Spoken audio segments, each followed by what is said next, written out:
Namasté, mes beaux amis d'amour. Bon matin à ceux qui sont en direct et qui se réveillent avec moi tous les matins pour 21 jours. Alors prenez le temps de vous connecter. Pour ceux qui vont être là ce matin, ceux en direct, ben profitez-en peut-être pour regarder votre posture ou prendre quelques respirations profondes ou aller vous faire un petit refil d'eau, je sais pas, quelque chose du genre. On prend le temps pour ceux qui reçoivent les notifications en direct toujours. Allô mon beau Claude d'amour, coucou Carole, bienvenue ce matin, comment allez-vous? On continue sur le thème de la joie. Aujourd'hui, vous allez voir la joie sympathique.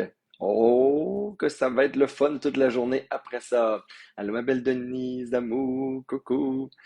Alors prenez le temps de vous connecter tout le monde, bien vous installer pour notre pratique et notre enseignement. Peut-être que je vous rappelle pendant que les gens se connectent ce matin, allô ma belle Madeleine, que aussi la méditation et peut-être encore plus dans ce défi-là, je fais très attention pour que les pratiques officielles, qu'on dit les pratiques placées et guidées, soient aussi des pratiques qui puissent nous accompagner toute la journée. C'est vraiment important de faire le travail de vigilance, le travail d'attention. On active des nouvelles capacités dans l'esprit, des nouvelles qualités intérieures, aussi des nouveaux circuits neuronaux pendant la pratique de méditation. Puis si on les construit juste une fois, ben ils restent tout petits, tout faibles. Et si on les revisite pendant la journée et consciemment, on fait l'effort, c'est comme si on se faisait un chemin là, dans le bois, hein, comme on dit au lac Saint-Jean, on se faisait une trail dans le bois. Mais si on la fait juste une fois, la trail, après ça, on peut se reperdre à nouveau. Mais si on la fait plusieurs fois et on l'entretient toute la journée, on va faire un beau sentier tout dégagé avec un nouveau circuit neuronal qu'on va visiter facilement, naturellement après ça, sans effort. Mais au début, il faut y mettre un petit peu du sien pour réussir à travailler la transformation intérieure, la transformation du cerveau qu'on veut voir apparaître. Là, on est dans la joie. Aujourd'hui, on va être dans la joie sympathique. La joie sympathique, c'est le principe bouddhiste sur l'amour altruiste, sur la compassion, qui est universel là, comme principe, c'est sûr. Mais on fait vraiment une pratique de méditation où on se réjouit pour les autres. On se réjouit pour le bonheur des autres. Un des aspects de méta qui veut dire, qui est le principe amour, compassion, bienveillance, tout ensemble, dans la langue tibétaine, dans ces aspects, les déclinaisons du concept et de l'énergie, il y a cet amour-là qui se réjouit pour les autres. Parce que il est vrai que si on vit notre journée puis notre existence dans l'ego, quand les gens ont des très bonnes nouvelles, des choses qui leur arrivent, quand on a l'impression qu'autour de nous, les gens, ça va bien, on peut se mettre à se comparer. On peut, dans la comparaison, se trouver moins bon que les autres, donc perdre de la confiance en soi, perdre de la dignité, se mettre dans un esprit de compétition ou se bloquer à leur joie parce que ça nous reflète notre insuccès dans certaines choses qu'on aimerait, ou ça va générer de l'envie, de la jalousie, de l'attachement, et ainsi de suite. On va se sentir finalement, des fois, quand les autres vont bien autour de nous, des fois encore plus isolés dans notre esprit. On va continuer à les voir, là, mais on restera plus en communion avec eux, on restera plus en amour, en fraternité, en bienveillance avec eux. On va comme être parmi eux, mais notre cœur va se fermer au lieu de s'ouvrir. Une des pratiques qu'on fait beaucoup dans le bouddhisme, c'est la réjouissance pour les autres. On appelle ça aussi en psychologie maintenant la joie sympathique. Ce que veut dire, les gens, on étudie beaucoup le bonheur en psychologie moderne, dans toutes les psychologies dernières décennies, et on étudie les accès au bonheur, et on dit les gens qui ont la capacité de se réjouir pour les autres sont des gens qui ont accès à des sources de bonheur presque constantes. Parce que peu importe ce qui se passe dans votre vie, imaginez-vous donc que vous allez vous réjouir pour la vie des autres, le succès des autres, le bonheur des autres, autant, ultimement, c'est ça l'idée, que si ça vous arrivait à vous-même. Ça veut dire votre capacité de réjouissance ou de gratitude, elle devient de plus en plus grande. Elle devient presque infinie. On peut même se réjouir pour des gens qu'on ne connaît pas. Hein? Ça veut dire on n'est pas obligé de se réjouir juste pour notre famille, nos amis. On peut se réjouir quand c'est la fin d'une guerre dans le monde. On le fait de façon sympathique, des fois spontanée. Mais là, on va essayer d'augmenter ce facteur-là d'empathie, d'augmenter notre capacité de joie sympathique pour réussir à retrouver de la joie presque constamment dans la journée. Ça va aussi, bien sûr, et on va le pratiquer dans le reste du défi, la compassion sympathique aussi. va s'accompagner, va être là finalement dans le même mécanisme d'empathie intérieure là. Alors aujourd'hui, c'est la joie sympathique. Dans un premier temps, dans la méditation, bien sûr, on va calmer, déposer l'esprit. Avez-vous remarqué aujourd'hui, j'ai essayé des nouveaux headsets pour essayer de voir s'il n'y avait pas un son meilleur. Il paraît que ceux-là, on capte moins les sons d'ambiance. Alors vous me direz, peut-être que le son est différent, faut s'y habituer, mais il semble que les sons d'ambiance apparaissent moins. C'est peut-être mon truc là, quand je vais être dans la jungle du Sri Lanka puis de l'Inde dans la prochaine année, autant que celle, celle du Mexique où on habite une partie de l'hiver, pour que vous ayez moins de distractions sonores. En tout cas, vous me le direz bien. Euh, et donc, on réussit à créer une espèce de sphère de joie sympathique qui dure toute la journée. Ce que je veux dire, toute la journée, on fait très attention. Vous allez voir à quel point il y a un beau travail sur soi qui va se faire dans cette pratique-là, parce que à vouloir se réjouir pour les autres, on va regarder ce qui résiste à l'intérieur de nous, veut pas. Des fois, effectivement, ça va être un sentiment de jugement sur nous-mêmes, ça va être un sentiment de ne pas réussir dans un aspect de notre vie, ça va être une jalousie sur les autres qui sont en couple, moi qui ne l'ai pas, etc. Fait qu'on va devoir aussi travailler des petites choses, libérer des jugements, des croyances, des schémas de pensée qui sont là en nous, qui de toute façon sont juste exposés quand j'essaie de me réjouir sur l'autre, mais qui sont toujours là et qui nuit à ma joie, qui limitent ma capacité de bonheur. Alors aujourd'hui, on fait cette pratique-là ensemble. On peut commencer par les gens qu'on aime beaucoup, hein? Après ça, les gens qu'on aime, nos connaissances. Et après ça, on pourrait élargir à des situations dans le monde ou des gens inconnus euh, pour qui ça va bien. On pourrait penser de façon générale à tous les gens qui sont en santé, les gens qui vivent le succès, les gens qui sont en train de tomber en amour sur la planète, ceux qui donnent vie à un enfant, et ainsi de suite. Moi, j'ai plein d'exemples, puisque les méditations comme ça de la compassion, de l'amour bienveillant, on les refait des centaines et des centaines de fois. C'est ce qui fait, en méditant tous les jours, que vraiment on travaille, on transforme le cerveau. Alors, on continue, on le fait ensemble, on continue toute la journée et ultimement, on continue toute la vie. Alors, je vous invite à prendre une belle posture de méditation. Vous entendez moins le bol, hein?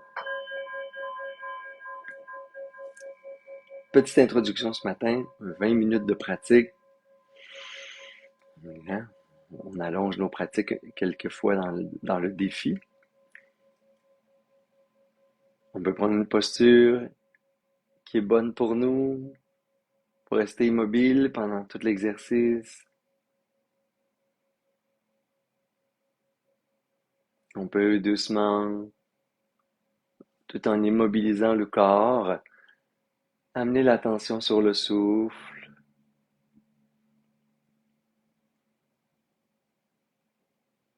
Au début, on peut prendre un temps pour observer la respiration. Comment ça respire aujourd'hui dans le corps.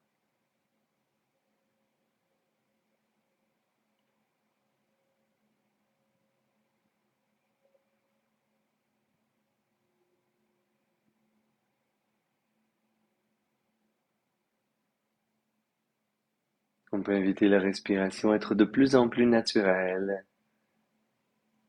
Juste inviter le souffle à être de plus en plus profond. Libérer, juste lâcher prise sur tout ce qui résiste.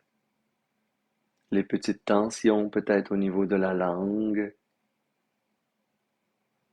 de la gorge,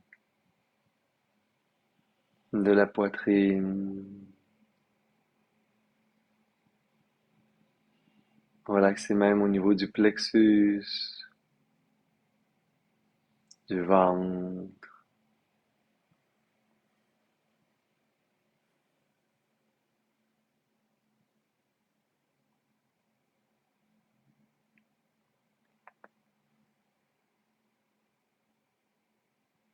Contemplez le souffle, uniquement le souffle. Tout le reste n'a aucune importance. En ce moment, vous vous amusez à déposer votre attention là où vous choisissez d'être.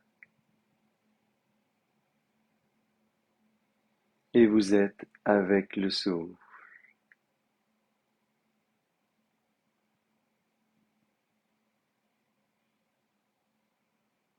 Quand ça inspire, vous pouvez penser inspire. Quand ça expire, vous pouvez penser expire.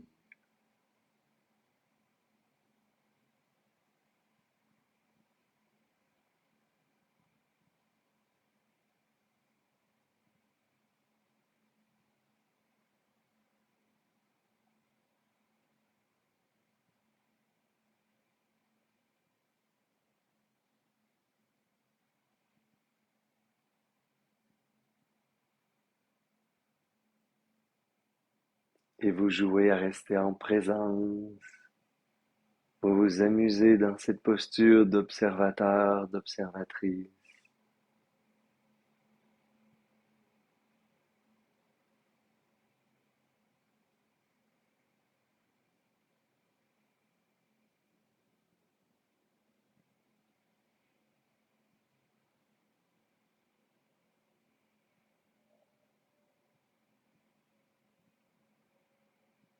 On peut faire un décompte jusqu'à 10 pour développer une qualité d'attention et de présence encore plus grande à ce qui est, en commençant par être avec le souffle.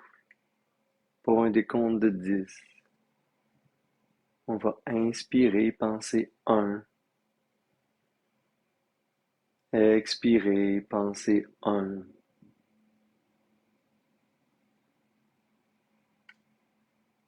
Inspirer, penser 2, expirer et penser 2, et ainsi de suite jusqu'à 10. Et à 10, vous êtes dans un état de calme et d'attention parfaite.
Et tout doucement, quand vous avez terminé, vous générez une motivation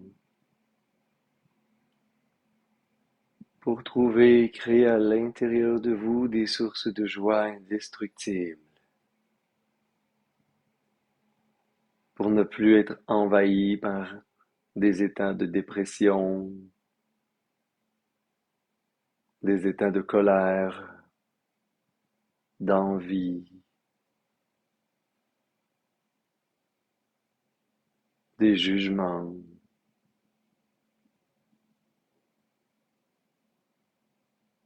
Comme ce serait merveilleux si je pouvais libérer de moi tous les états d'esprit négatifs, comme on libère des vieilles peaux mortes, pour renaître complètement dans un esprit de joie.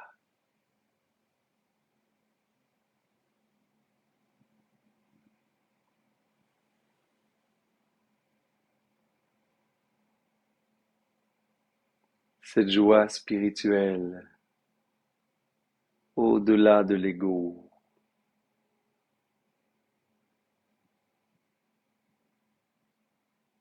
Et je peux commencer par imaginer les êtres que j'aime le plus dans le monde, ou juste penser à eux, mes parents, mes frères et mes sœurs,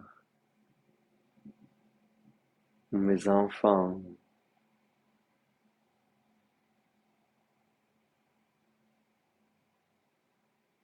Je peux imaginer qu'ils m'entourent en ce moment, ou juste penser à eux, et un à un, J'essaie de trouver un aspect sur lequel je peux me réjouir, un aspect de leur vie qui va bien en ce moment, ou un succès ou une réalité qui peut créer de la gratitude et la réjouissance dans mon cœur.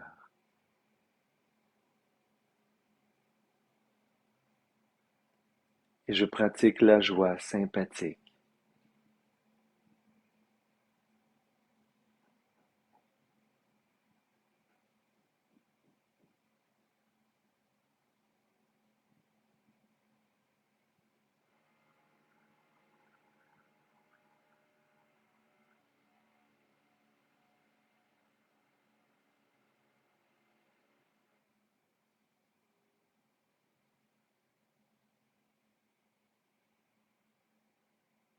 J'imagine leur bonheur sur certains aspects de leur vie. J'imagine leur sourire et j'apprends à m'en réjouir tout simplement.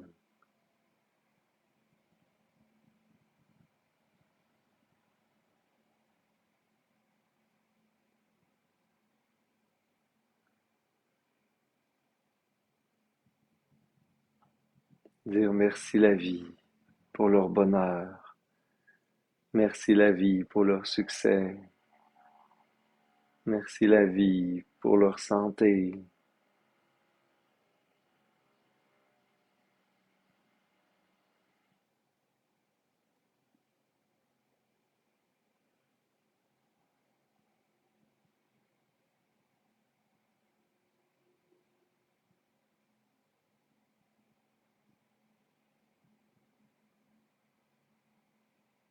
Et leur joie, leur bonheur, leur succès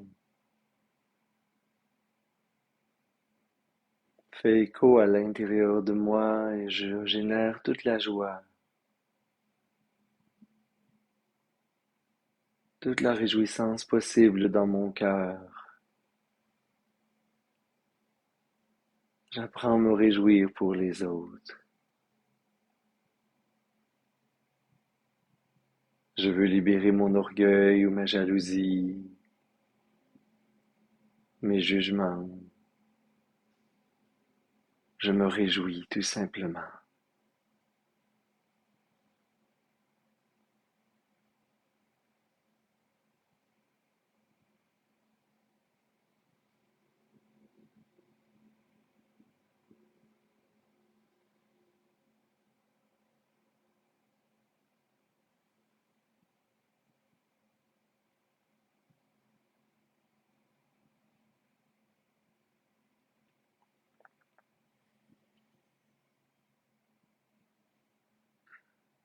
Et je peux continuer dans cette forme de réjouissance en pensant aux gens que je connais, peut-être même à ceux que je connais sur les réseaux sociaux, des bonnes nouvelles que j'ai entendues sur certaines personnes qui m'entourent dans mes connaissances.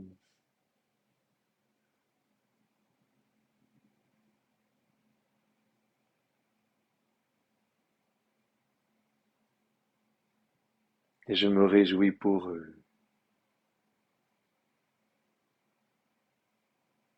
Je génère cette attitude qui souhaite le bonheur et la joie, le succès et la santé à tous les êtres vivants. Et lorsque des êtres vivants vivent des réussites et des succès,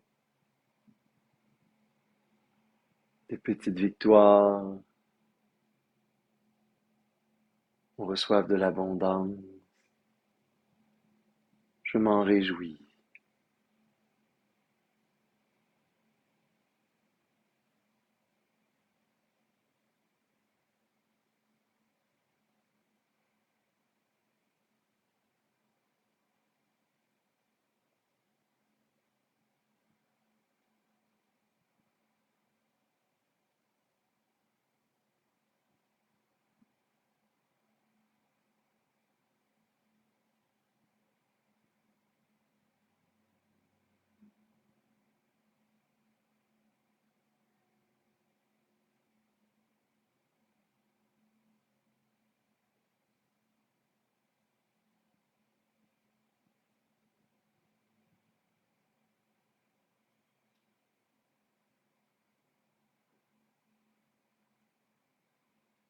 Et d'une manière plus générale,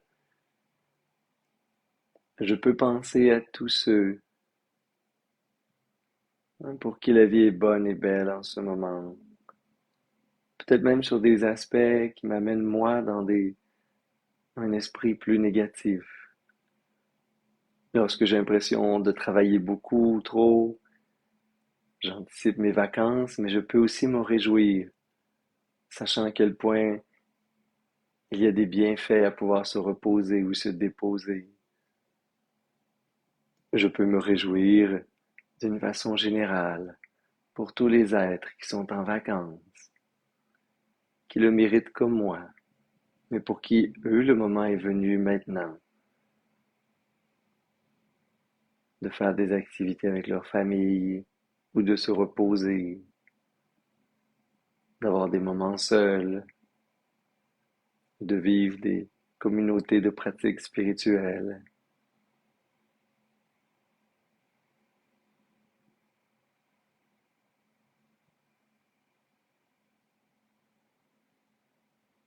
De la même façon, dans les pratiques bouddhistes, lorsque j'ai moins de temps pour mes pratiques, lorsque je ne suis pas celui qui vit des retraites spirituelles ou des voyages à la rencontre des maîtres,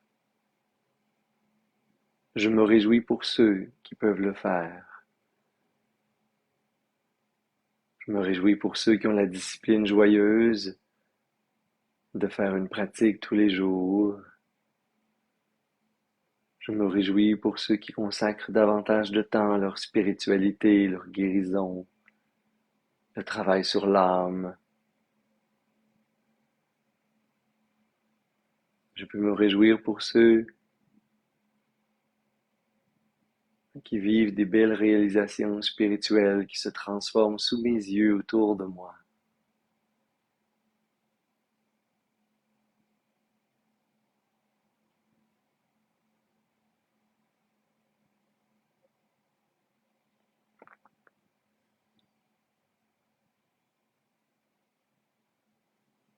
Qui dans mon entourage, qui dans ma famille ou dans les êtres que je connais est sur un chemin de transformation intérieure pour laquelle je peux me réjouir, dont je suis témoin des accomplissements, des transformations.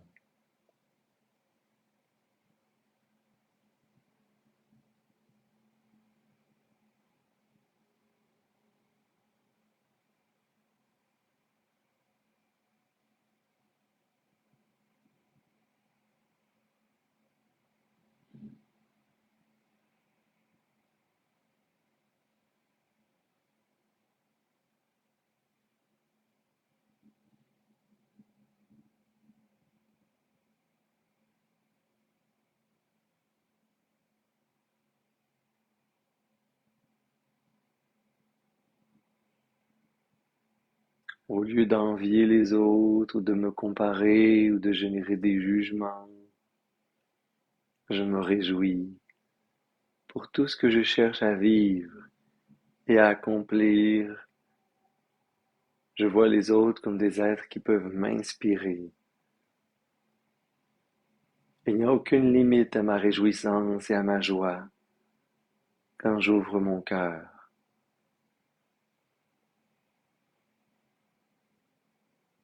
au bonheur et à la transformation que les autres vivent autour de moi. Je peux ainsi me réjouir des êtres illuminés dans le monde. Je pourrais aller jusqu'à me réjouir de Bouddha qui a atteint l'éveil spirituel et de tous ceux qui ont atteint des états de libération permanente de la souffrance et qui se sont éveillés à leur véritable nature, à la nature de leur esprit, qui est joie, paix, amour, indestructible.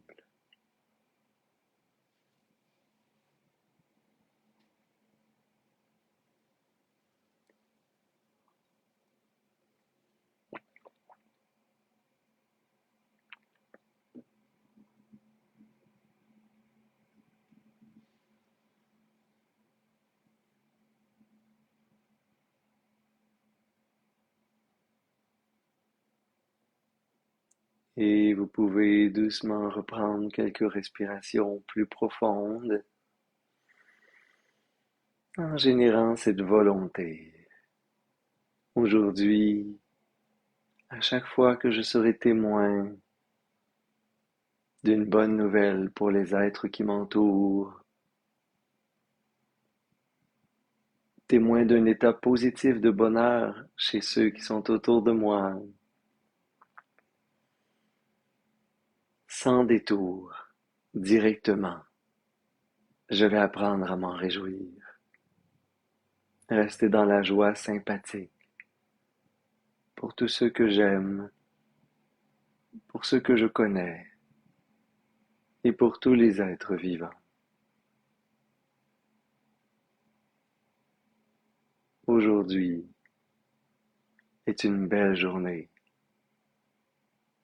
pour me réjouir du bonheur des autres.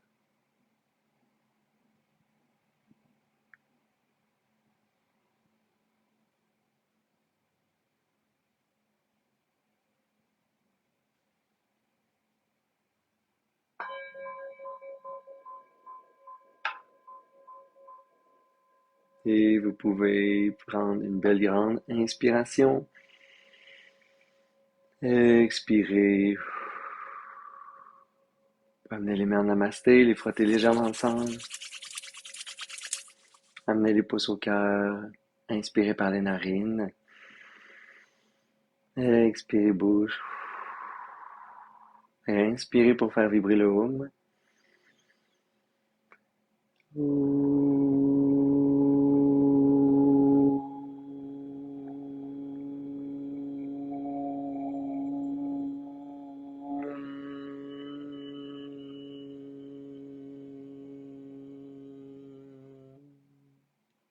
Namaste.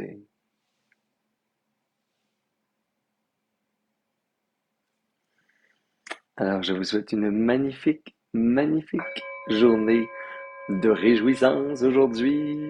Peut-être même si vous êtes en soirée, vous allez faire d'autres activités. Et juste quand vous allez revenir dans votre lit, vous pourriez avoir une dernière pensée de réjouissance pour tous les êtres pour qui ça va bien dans la vie aujourd'hui, hein, qui se transforment, qui vivent des belles réalisations intérieures.